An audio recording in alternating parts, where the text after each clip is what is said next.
तो इसलिए सबसे पहले तो हमें किसको मारना है? रावण को। रावण को मारना है। लेकिन जैसे सबसे पहले मुझे लगता है आप लोगों ने बीज डाले होंगे घरों में, पानी डालते होंगे रोज उसको, और दसरे के दिन क्या करते हैं उसको? कान में। वास्तव में इस कान की बात है। कौन से बीज? ज्ञान के बीज डालो। वो तो घर में डालने से क्या होने वाला?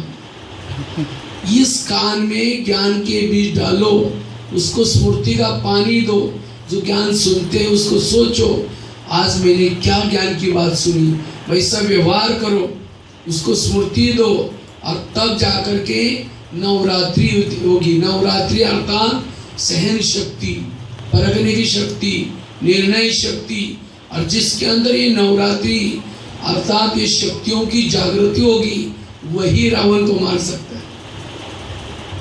और घर में बीज तो डाल दिया, लेकिन इस कान में डालो, रोज डालो, तब रावण मरेगा। रावण ऐसे नहीं मरेगा। इसलिए हमें इस कान में डालने की जरूरत है, ज्ञान के बीज की जरूरत है, ज्ञान के बीज, और तब जाकर के संस्कार परिवर्तन होंगे। संस्कार परिवर्तन करना जरूरी है। अगर हमने संस्कारों को परिवर्तन नहीं किया तो जीवन में खुशी नहीं होगी। आज हर एक का जीवन टेंशन में, तनाव में, क्यों? विकार पर जीत प्राप्त नहीं की, इसलिए असली खुशी नहीं है। इसलिए वर्तमान समय तो हम उस संस्कार को परिवर्तन कैसे करें? जो हमारे अंदर पहले तो एक भूल, मेरी कमजोरी क्या है वो चेक करो। मेरे अंदर कौन सी कमजोरी है? जैसे हॉस्पिटल में जाते हैं तो दवाई कौन सी लेते हैं? ये नहीं कहते कि आपके पास जितनी भी दवाई है वो सब मुझे दे दो। अब सब दवाई लेंगे तो उल्टा परिणाम हो जाएगा। दवाई वही लेते हैं जो प्रॉब्लम्स है। इसी तरह जब हम रोज सत्संग सुनते, जैसे ईश्वरी महावाक्य सुनते, ये मुरली सुनी, इसके अंदर की वो पॉइंट कैच करो जो हमारी कमजोरी, और उसको खत्म करो। अगर मैंने संस्कार को नहीं बदला, ये संस्कार बढ़ते बढ़ते बढ़ते आज हमें दुखी बनेगा। जैसे भीष्म के सामने शकंडी आता है तो क्या होता है? उसके उतना महारथी था, उसके सारे हथियार काम करना बंद कर दिया। इसी तरह आज हमारे अंदर भी शकंडी क्या है? जो कमजोरी, ये कमजोरी जब हमारे जीवन में आते हैं तो हमारे पास कितना भी ज्ञान है, कितना भी बल है, सब खत्म हो जाता है। इसलिए अब हमें संस्कारों को परिवर्तन करना है, उस बुराई को परिवर्तन करना है। इसलिए जितना इस संस्कार को परिवर्तन करेंगे शक्तिशाली। और वर्तमान जरूरी है अपने अंदर की कमजोरी को बदलना, परिवर्तन करना। वर्तमान समय हर एक के जीवन में निगेटिविटी, इतनी निगेटिविटी बढ़ती जा रही। निगेटिव सोच, जिसके सोच निगेटिव है वो सुखी नहीं रह सकता, शांति में नहीं रह सकता। जिसके सोच निगेटिव है वो एकाग्र नहीं रह सकता। निगेटिव सोच के कारण आज दुनिया में तनाव बढ़ता जा रहा है, और जिसको ज्यादा तनाव है, तनाव के कारण व्यक्ति सुखी नहीं है, वो हमेशा दुखी रहेगा, परेशान रहेगा। और जहाँ तनाव है वहाँ अनेक प्रकार की बीमारी है। इसलिए ये जो हमारे बड़ों ने जो त्योहार मनाया, बताया, इस त्योहारों के आध्यात्मिक राज है, और इस राजों को समझ करके अगर हम इसको मनाएंगे, त्योहारों को सही रूप में मनाएंगे, तब उसका यथार्थ फायदा होगा। ये तो केवल रीति रस्म है, हम ऐसे मनाया जैसे दसरा मना रहे, दिवाली मना रहे, छठ पूजा मना रहे, इसके पीछे बहुत बड़े राज है। इस आजकल क्या हुआ, आध्यात्मिकता के राज हमने खत्म किया, केवल रीति रस्में रख दी। और इसीलिए आज भक्ति तो अच्छी है, जैसे भक्ति मार्ग में कहते हैं भगवान को प्राप्त करना है तो बलि चढ़ाओ। कौन सी बलि? जो मई करते उसकी बलि। लेकिन लोगों ने कौन सी बलि चढ़ा रहे? मई करने वाली बकरी को बलि चढ़ा रहे। अभी मैं पता नहीं इधर कहीं साकड़ा होकर कोई गांव था, वहां गया था और काफी सारे बकरी लेके जा रहे थे। हमने सोचे क्या हो रहा है, कहते यहाँ बलि चढ़ाते। तो वास्तव में बलि है अभिमान की बलि, मई की बलि। क्योंकि आज तनाव का एक बहुत बड़ा कारण है, हर इंसान में ईगो है।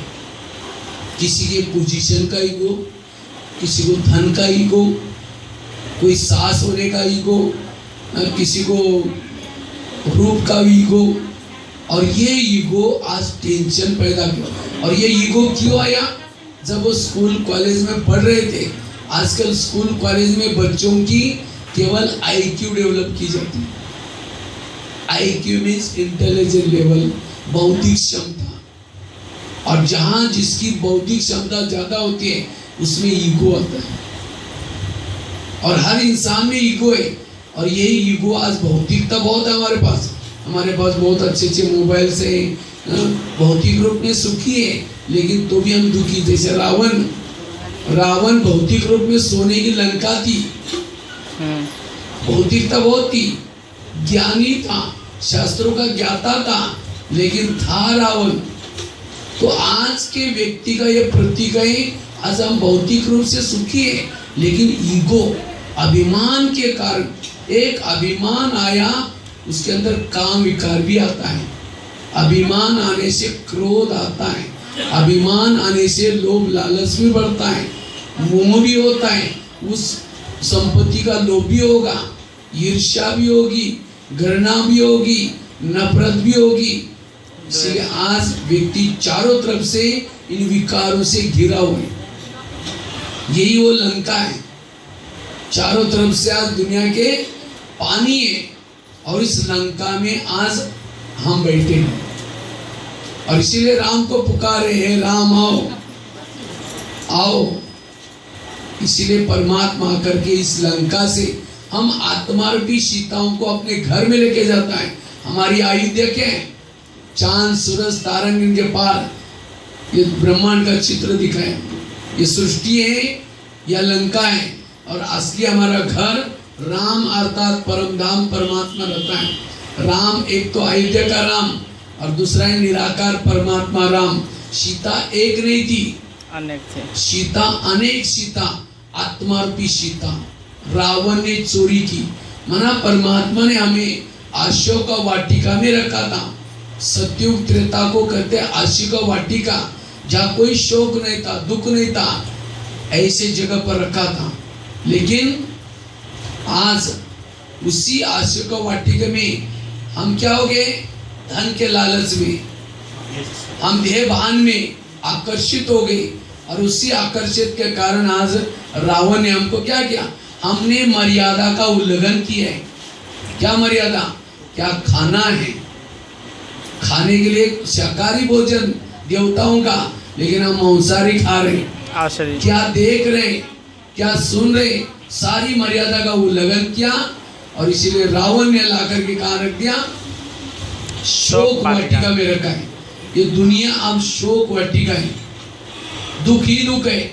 और इसीलिए राम परमात्मा इस धरती पर आ चुका है, आएगा नहीं, आ चुका है।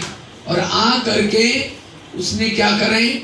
सबको मैसेज दे रहे हैं, अब वापिस सबको ये लंका जलने वाली, जिसकी तैयारी सभी देख रहे हैं। बॉम्ब से धरती पर भूकंप होंगे, बहुत उसकी तैयारी हो चुकी है। इसलिए परमात्मा कहते हैं अब सबको जाना है। इसलिए तपस्या करो, साधना करो, और जो भी हमारे कुछ पुराने संस्कार उसको परिवर्तन करो। और सबसे पहला ये अभिमान है, ये अभिमान के कभी वश नहीं होना। अभिमान से मुक्त बनूं। जो कुछ मेरे पास है वो प्रभु की देन, मेरा कुछ नहीं है। हम आते समय कुछ नहीं लाया था, लेकिन आज मैं इस मईपन की बलि चढ़ा दो। वो बकरी की बलि चढ़ाने से और ही विकर्म बनते हैं, पाप कर्म बनते। भगवान ने कभी नहीं कहा कि कोई बकरी की बलि चढ़ा दो, कोई भैंसों की बलि चढ़ा दो, अपने मईपन की बलि। कहते उपवास करने से भगवान प्रसन्न हो जाता है। उपवास मतलब नजदीक वास मना रहना, भगवान के पास बुद्धि से रहने से भगवान प्रसन्न हो जाता है। कहते हैं घर घर में लक्ष्मी आएगी, अभी आने वाली है। लक्ष्मी आने के लिए क्या तैयारी करते हैं? लिपाई पुताई करते हैं, लाइटिंग करते हैं। अब लाइटिंग करेंगे तो लक्ष्मी कैसी आएगी? लक्ष्मी का वाहन है उल्लू, उल्लू को तो लाइट में दिखता ही।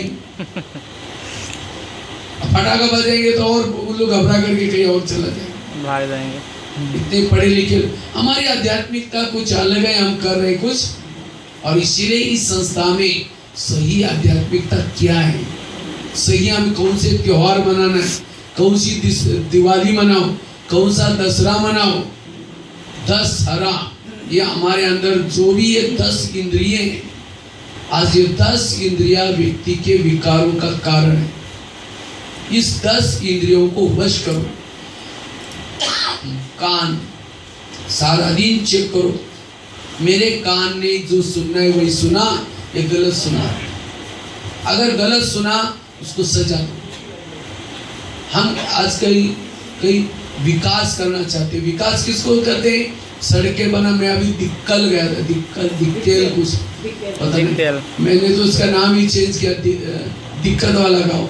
अब इतना कीचड़ है उसके अंदर, गाड़ी फंसती थी, वो ड्राइवर उतर करके कीचड़ निकालते थे फिर चलते थे।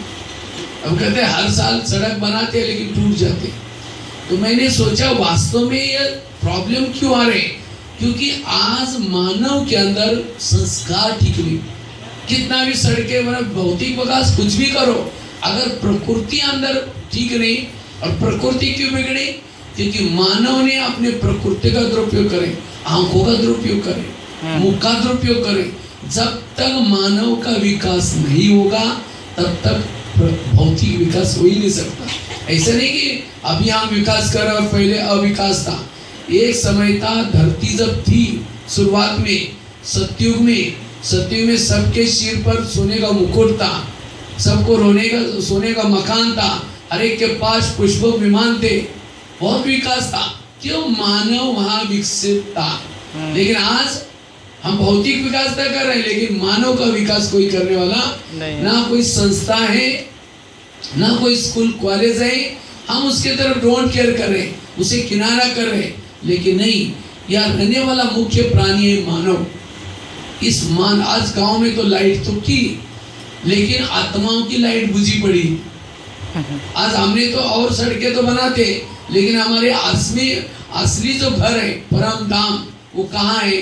वो तो सड़क तो ही नहीं। इसलिए आत्माओं की जागृति, हर इंसान अपना परिवर्तन करेगा, हर इंद्रियों को वश करेगा, ये ज्ञान जरूरी है। जब तक हम अपने पर शासन नहीं करेंगे तब तक हम दूसरों पर शासन नहीं कर सकते। आज माता ही कहते बच्चे मानते हैं, टीचर कहता है स्टूडेंट मानते ही, मालिक कहता है नौकर मानता ही। अरे पहले तो आप अपनी इंद्रियों को मानते हैं, आपकी इंद्रियां मानती है, आंखें मानती है, मन मानता है। जब तक हम अपनी इंद्रियों पर शासन नहीं करेंगे सारी गड़बड़ यहाँ से। इसीलिए भगवान कहता है स्वयं का परिवर्तन करो। हर इंसान को अपना परिवर्तन करना है, अपना परिवर्तन अर्थात हर इंद्रियों को शासन प्रमाण चलाओ, तो सारी दुनिया शासन में चलेगी। आज अपराध हो रहे, कोई मर्डर करता है, मर्डर क्यों किया? उसके मन में निगेटिव विचार आया, फिर हाथ में कंट्रोल नहीं हुआ, मार दिया। अगर उसका मन पॉजिटिव चलेगा, हाथ पर कंट्रोल होगा, मर्डर भी नहीं होगा।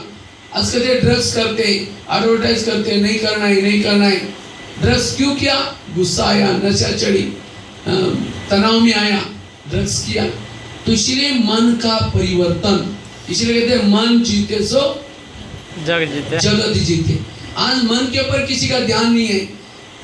जैसे गाड़ी के अंदर पेट्रोल डाल दिया, वही पेट्रोल का पाइप ड्राइवर के मुंह में डालो, क्या हो जाए? गाड़ी का भोजन अलग है, ड्राइवर का भोजन अलग है। शरीर हमारी गाड़ी है, उसको चलाने वाला आत्मा ड्राइवर है, इसका भोजन है ज्ञान। तो आज हमने कोई घर में डाइनिंग हॉल बनाया, कोई शहर में डाइनिंग हॉल है आत्माओं का भोजन के लिए।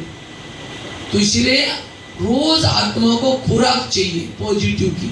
और 1 घंटा अगर हम ये बातें सुनते, आधा घंटा बातें सुनते, आत्मा को सही दिशा मिलते, सारा दिन वो मर्यादा में काम चलेगा, मर्यादा में काम करेगा। इसीलिए आज वास्तव में ये स्कूल कॉलेज खोलने का लोगों का लक्ष्य क्या था हमारे पूर्वजों का? बच्चे संस्कारित बने। लेकिन आज के स्कूल केवल बच्चों को पढ़ा करके उनको नौकरी दिलाने के लिए नौकरी दिलाते। बच्चों को मैं कहीं पूछता हूँ, भाई आप क्यों पढ़ रहे हैं? कहते सर नौकरी करेंगे पेट भरेंगे। अब पेट भरने के लिए कोई जानवर स्कूल कॉलेज में थोड़ी जाते। आज के स्कूल और कॉलेज का लक्ष्य है पेट भरना। इसीलिए संस्कार को बनाने के लिए आज कोई केंद्र नहीं है। इसीलिए आज के मनुष्य को संस्कार देने की जरूरत है, और इसीलिए ऐसी संस्थाएं काम कर रही हैं। लेकिन आजकल इसमें भी कोई झूठे बेटे निकले। आज लोगों का कईयों का, मैं अभी CFA में गया था, तो मुझे वहाँ की एक जो करुणा मैडम है जो इंटरव्यू लेती, उसने मुझे एक प्रश्न पूछा। कहते हैं भाई जी आजकल तो बाबा तो बहुत निकले, अब ऐसे ऐसे बाबाओं को पर्दाफाश हो रहे, तो लोगों की आध्यात्मिकता के प्रति आस्था और क्या हो रहे, कम होती जा रहे। तो हमने कहा तो बात तो सही है। होता क्या है, जब इस सृष्टि में सतयुग और त्रेतायुग था, मानव अच्छे थे, वहां मानव नहीं कहेंगे देवता थे। उस समय उनके अंदर कोई प्रॉब्लम नहीं था, सब अच्छा था। लेकिन जैसे द्वापर युग आया, द्वापर युग में विकारों की शुरुआत होगी। तो परमात्मा ने धर्मात्मा को नीचे भेजा और धर्मात्मा ने संदेश सुनाया। लेकिन जिन्होंने वो बातें सुने, लोगों ने समझा यही भगवान है। वास्तव में भगवान, उन्होंने मैसेंजर ने ये नहीं कहा था कि हम भगवान हैं। उन्होंने कहा कि हम परमात्मा का मैसेज लेके आए, आप उसको याद करो। क्राइस्ट आया, क्राइस्ट ने कहा कि गॉड इज लाइट, परमात्मा लाइट है, उसको याद करो। क्राइस्ट ने ये नहीं कहा था कि आई एम गॉड, मैं ही गॉड हूँ, मेरे को ध्यान लगा दो, नहीं। उन्होंने तो जिन्होंने इस क्राइस्ट का ज्ञान सुना, उन्होंने उसको भगवान मान लिया। मोहम्मद का ज्ञान सुना, उन्होंने उनको, इसी तरह धर्म स्थापन हो गई। उसके बाद धर्मों में भी प्रॉब्लम। आखिर कलयुग आया, कलयुग में तो सब और अंधकार बढ़ता गया। जैसे अंधेरा रात को होता है तो हम दीपक जलाते हैं, कितना भी दीपक जलाओ तो भी उजाला नहीं होता, आखिर सूरज को आना पड़ता है। इसी तरह ये सृष्टि में कितना भी धर्म मत होते गए, अंधकार बढ़ता गया, आखिर असली जो निराकार परमात्मा ये धरती पर गीता के वचन अनुसार यदा यदा ही धर्मसी, वो इस आता ही धरती पर, और वो आकर के सृष्टि के आदि मध्य अंत का सारा ज्ञान, क्योंकि आज तक जो ज्ञान हर एक ने अपने अपने मन अनुसार, परमात्मा सर्वव्यापी है, ये सृष्टि तो अनेक काल से चल रहे, हर एक ने अपने अपने करके पूरा ज्ञान का क्या क्या पसार गया, खिचड़ी पका दी। तो परमात्मा आकर के सत्य ज्ञान सुनाता है। वास्तव में आप सभी कौन है, मैं कौन हूँ, इस सृष्टि पर आप कितने जन्म लेते हो, सतयुग त्रेता द्वापर कलयुग क्या है, यह पूरा। और उसके लिए बाकायदे परमात्मा एक विद्यालय बनाता है, पर प्रजापिता ब्रह्मा कुमारी ईश्वरी विश्वविद्यालय। और इस विद्यालय में कोई गुरु नहीं है, गुरु मतलब कोई देहधारी कोई भी नहीं। जैसे हम लोग आप लोगों को मैसेज दे रहे हैं, हम ये नहीं कहेंगे आप हमको याद करो, याद उसको करो। जब तक पेड़ के जड़ों को पानी नहीं डालेंगे, पेड़ नहीं बढ़ता।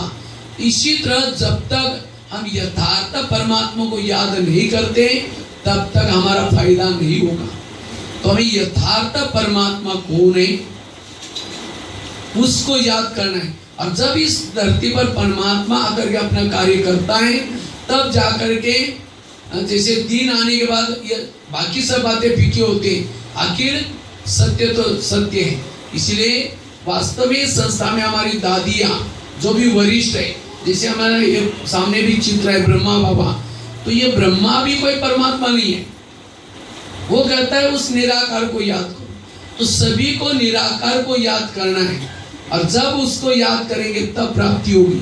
जैसे आपस में चार भाई आपस में ठीक है, लेकिन पिताजी को मानते ही नहीं, घर का स्टेट नहीं मिल सकती। इसी तरह आज तक हमने भक्ति मार्ग में क्या किया, देवी देवताओं की पूजा की, गुरु की पूजा की, और असली जो सुख शांति देने वाला परमात्मा को याद नहीं किया, और इसीलिए सुख शांति नहीं मिला। अब परमात्मा कहता है तुम मेरे शरण में आओ, आत्मा समझो, मुझे याद करो, तब हमारे सारे प्रॉब्लम्स खत्म होंगे। इसलिए वर्तमान समय परमात्मा आकर के हमें वो ज्ञान दे रहे हैं जिस ज्ञान के द्वारा हम काम क्रोध लोभ मोह, क्योंकि यहाँ का पहला लेसन ही है आप शरीर नहीं है, आप एक आत्मा है। जब तक व्यक्ति अपने आप को आत्मा नहीं समझता, मैं भी आत्मा हूं, ये भी आत्मा है, जब आत्मा के भान में रहेंगे तो हमारी जो बुद्धि है, आज हर इंसान कुएं का मेंढक बना हुआ है, मेरा परिवार, मेरी नौकरी, मैं ये करता हूं, ये मेरा इतना ये, लेकिन नहीं, हम एक आत्मा है, और हम आत्मा ये सारा संसार मेरा एक परिवार है, हर इंसान मेरा भाई है। जब तक ये भावना नहीं जागृत होगी तब तक उसके अंदर जो आज ये जाति, ये धर्म, ये जो नफरत की भावना बैठी है, इसलिए कहते हैं हिंदू चीनी आपस में भाई भाई। इस आत्मा के लेसन को भूलने से व्यक्तिगत, पारिवारिक, राष्ट्रीय, अंतरराष्ट्रीय सारी समस्या का जड़ है। स्कूल कॉलेज में बच्चों को हर ज्ञान दिया जाता है, लेकिन वो खुद वो बच्चा कौन है इसका ज्ञान नहीं है। दिया जल रहे हैं, सबको उजाला देता है, उसके नीचे अंधेरा है। आज यह व्यक्ति की हालत है, मैं कौन हूं। जब तक मैं कौन ही स्मृति में नहीं रहेंगे तब तक परमात्मा की याद नहीं आएगी, तब तक व्यक्ति उपराम नहीं बन सकता। तो हम सभी आत्मा हैं, और आत्मा कभी भी मरती नहीं है। माना इसका मतलब हम कभी भी मरते नहीं है। नहीं। आज लोगों को डर क्यों है? मरने का डर है, मैं मर जाऊंगा ना। किसी का मर्डर करने के बाद भी वो मरता नहीं। आज अपराध कोई क्यों करता है? मैं तो 900 जितना जेलों में गया हूँ, जेल में कैदी अपराध क्यों करते हैं?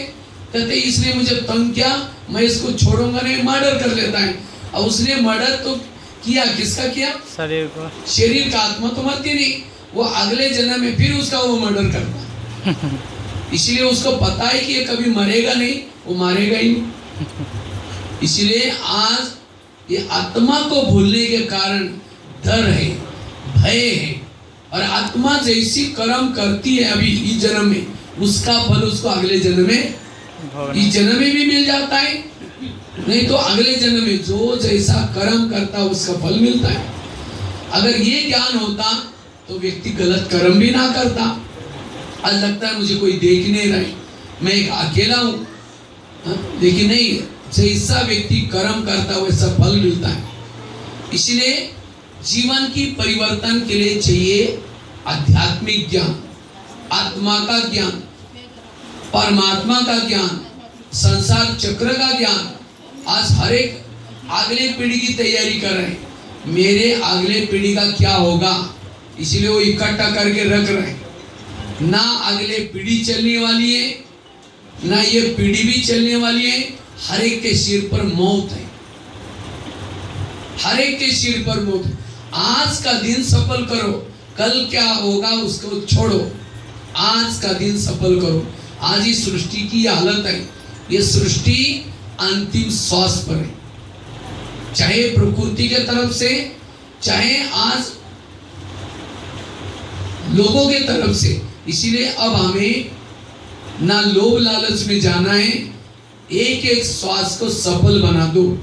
और इसके बाद क्या होने वाला है? सतयुग, त्रेता, द्वापर, कलयुग। कलयुग के बाद ये सृष्टि में परिवर्तन होता है। सब आत्माएं अपने अपने शरीर रूपी वस्त्रों को छोड़ करके वापिस अपने घर में जाती है। तो ये घर सामने दिखा है 3 लोग, और उसमें से 9 लाख केवल फिर दोबारा सृष्टि पर आते हैं। ऐसे नहीं कि गए तो खत्म हो गया, उसके बाद फिर वापिस आना है। तो 9 लाख ही क्यों आए? क्योंकि उन्होंने, जब परमात्मा कलयुग के अंतिम समय आता है, संस्कार का केंद्र खोल करके उनको संस्कार देने का काम करता है, तो जिन्होंने अपना टाइम निकाल करके आए, वो संस्कार सीखे, वही उस दुनिया में आते 9 लाख में। तो हमें भी लक्ष्य रखना है उस 9 लाख में आने का।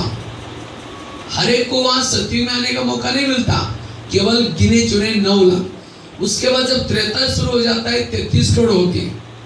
इसलिए अगर ये जिसको नॉलेज होगा तो वर्तमान में वो लोभ लालच नहीं करेगा। लोभ करो, किसका करो? ज्ञान का लोभ करो। ज्ञान का लोभ करने से ये स्थूल लोभ छूट जाएगा। क्रोध करो, किसके ऊपर? अपनी बुराई पर क्रोध करो, किसी औरों पर क्रोध नहीं करो। बेकार पर। परमात्मा से मंगल मिलन मना दो, इससे सच्चा सुख मिलेगा। कोई काम के विकार के वश होने से सुख नहीं मिलेगा। जैसे कुत्ता क्या करता है? हड्डी को चबाता है, तोड़ता है, जब उसके मुंह से खून निकलता है उसको क्या लगता है? खून कहां से आ रहे हैं? हड्डी से आ रहे हैं। उसका खुद का ही खून होता है। इसी तरह व्यक्ति समझता है काम वश होने से सुख मिलता है, लेकिन उसकी एनर्जी, उसकी पावर जा रहे हैं। इसलिए आज हर एक के अंदर ये विकार बढ़ते जा रहे हैं, काम बढ़ता जा रहा है, क्रोध बढ़ता जा रहा है। आज 5 साल की बच्ची के ऊपर भी रेप हो रहे हैं। कितना बड़ा, मुझे लगता है कोई राक्षसों ने भी ऐसा काम नहीं किया था, आज का मानव वो कर रहे हैं। और इसीलिए परमात्मा दयानिधि इस धरती पर आकर के कार्य कर रहे हैं। इसीलिए अब मुझे इस ज्ञान और योग के द्वारा क्या करना है? वर्तमान को अच्छा बनाना है और भविष्य को भी अच्छा बनाना है। जो ये ज्ञान और योग का अभ्यास करता है उसका वर्तमान भी अच्छा रहेगा। वर्तमान समय व्यक्ति को थोड़ा भी टाइम मिलता है तो क्या करता है? चौराहे में जाएगा, फिर उसका चिंतन करेगा, उसका करेगा, उसकी बुराई करेगा, वापिस आकर के फिर खाना खाएगा। भगवान इस दुनिया में अच्छे कर्म करने के लिए, बीज बोने के लिए भेजा है। हमें एक दूसरे की बुराई देखने के लिए, नफरत के बीज बोने के लिए नहीं भेजा है।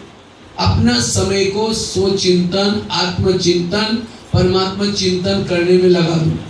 जो दूसरों को देखता है, दूसरे का परचिंतन करता है, वो सुखी नहीं बन सकता। कहते एक व्यक्ति भगवान के पास गया, कहता है भगवान मैं बहुत आगे बढ़ना चाहता हूँ, मैं उन्नति करूँ। भगवान ने कहा ठीक है, उसके लिए मैं 2 थैले देता हूँ। कहा कि एक थैला तुम क्या करना? पीठ के पीछे रखना, दूसरा थैला आगे रखना। भगवान ने कहा कि पीठ के पीछे जो थैला है उसके अंदर तुम्हारे आस पास पड़ोस में जो भी लोग हैं उनकी बुराई की चिट्ठी बना के डाली है, और आगे वाले थैले में तुम्हारी खुद की बुराई है। भगवान ने कहा पीछे वाले थैले को बांध करके पीछे रखना, देखना नहीं, उसके बारे में सोचना नहीं। वो थैले लेके गया। कुछ समय के बाद वो व्यक्ति क्या करता है? पीछे का थैला आगे किया और आगे का थैला पीछे गया। जैसे उसने थैले उल्टे के, वरदान उल्टे हो गए। फिर भगवान के पास आता, कहते हैं भगवान मुझे सुख मिला ही नहीं। भगवान ने कहा अच्छा, कहता है तुम जो मैंने थैले थे उसको कहाँ रखा? कहता है भगवान मेरे से भूलोगे, मुझे आगे पीछे किया, उसके कारण तुम्हारे वरदान भी आगे पीछे हो। इसी तरह आज हम भी सारा दिन क्या करते हैं? दूसरों को देखते हैं। जो दूसरों को देखता है, चिंतन करता है, वो कभी सुखी। दूसरे की बुराई को पीछे रखो और अपनी बुराई को आगे रखो। हम क्या करते हैं सारा दिन? ये क्या करता हूँ? कहते हैं लोग दुखी क्यों है? एक तो अपने दुख से दुखी है, दूसरा दूसरों के सुख से ज्यादा दुखी। एक ही घर से खाना लेंगे, देखेंगे उसके थाली में क्या क्या है, जो आपके थाली में वही उसके थाली में। दूसरों के देखने की आदत। इसीलिए अगर आत्म उन्नति करना चाहते अपने आप को देखो। दूसरी बात है सदा मन को चुप रखो। सुखी रहने का सिद्धांत है मन को चुप रखो। मन में ज्यादा थॉट्स नहीं चलाओ, क्योंकि आज हर इंसान मन अनकंट्रोल है। कुछ भी होता है, ये क्यों हुआ, इसलिए हुआ, मेरे साथ क्यों हुआ, इतना तेज सोचता है। जितना दिमाग में ज्यादा थॉट चलते हैं, दिमाग गर्म रहता है और उसी दिमाग में केमिकल उतरते हैं और उससे लोगों को बीमारियां हो रही। इसीलिए कहते हैं ना, जिसका पाव गरम पेट नरम दिमाग ठंडा, उस घर में कोई डॉक्टर है उसको मार दो डंडा।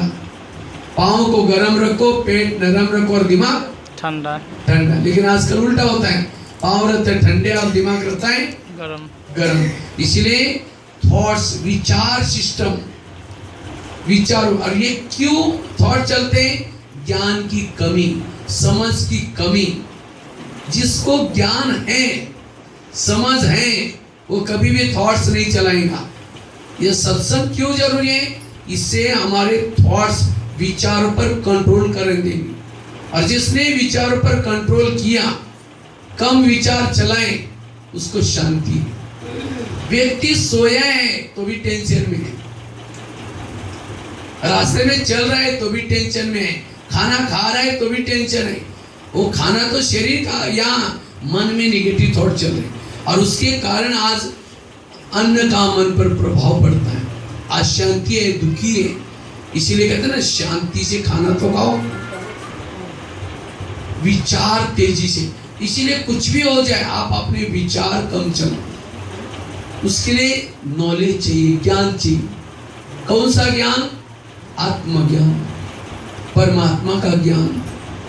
विचार मेरे कम चले, इसलिए कभी कहते ये मेरे साथ ऐसा किया, इसने मेरे लिए ये किया, इसने मुझे धोखा दिया। धोखा क्यों दिया? आपने भी कभी इसको दिया होगा, क्योंकि टाली कभी एक हाथ से नहीं बजती। टाली के लिए कितना चाहिए? दो हाथ। दो हाथ। आज मेरे साथ जो कुछ हो रहा है, ये सब मेरे ही कोई कर्मों के परिणाम है। हमारे आसपास के घर के जितने लोग हैं, ये पिछले जन्मों के कर्मों को चुप्त करने वाले लोग हैं। सास है, बहू है, पति है, कौन है? अगर मैंने पिछले जन्म में इसके साथ प्यार किया होगा, इसको अच्छा व्यवहार किया होगा, वो भी अच्छा ही करेगा। अगर कोई बच्चा गलत व्यवहार कर रहा है, नहीं मान रहा है, बहुत तंग कर रहा है, दिमाग को कर रहा है, तो सोचिए कि मेरे कर्मों का हिसाब चुप्त हो रहा है, इसकी कोई गलती नहीं। नहीं, हम कहते हैं मेरे जैसा, मैं जैसी चाहूँ वैसा चले, नहीं चलेगा, क्योंकि आपका उसके साथ हिसाब है। इसलिए ये नॉलेज। एक बहुत सुंदर एक घटना मैं आपको सुनाता हूँ। एक मुंबई में एक छोटा सा बच्चा रहता था। मुंबई में मम्मी के साथ रहता था। तो एक दिन वो बच्चा क्या करता है, मम्मी के साथ कहीं बाहर जा रहा था।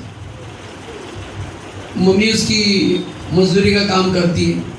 जब जा रहा था तो सामने एक गुब्बारे वाला जा रहा था। उस बच्चे का माँ, पिताजी नहीं थे, वो पहले मर चुके थे और गरीब था, झोपड़पट्टी में रहता था।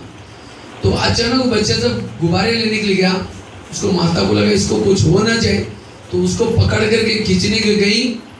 जाने गई तब तक एक कार आई, जोर से, हाईवे था, टक्कर लगी, माता खत्म हो गई। तो बच्चे ने देखा मेरी चंचलता के कारण मम्मी भी गई। ऊपर देख करके भगवान को कहता है, भगवान एक तो मेरे पापा जी पहले लेके गए, आप मम्मी को भी लेके गए, और कहता है मैं इतना गरीब हूँ, मेरे से कोई दोस्ती भी नहीं करता। वो भगवान के ऊपर आरोप लगाता है। इतने में 3-4 दिन उसने खाना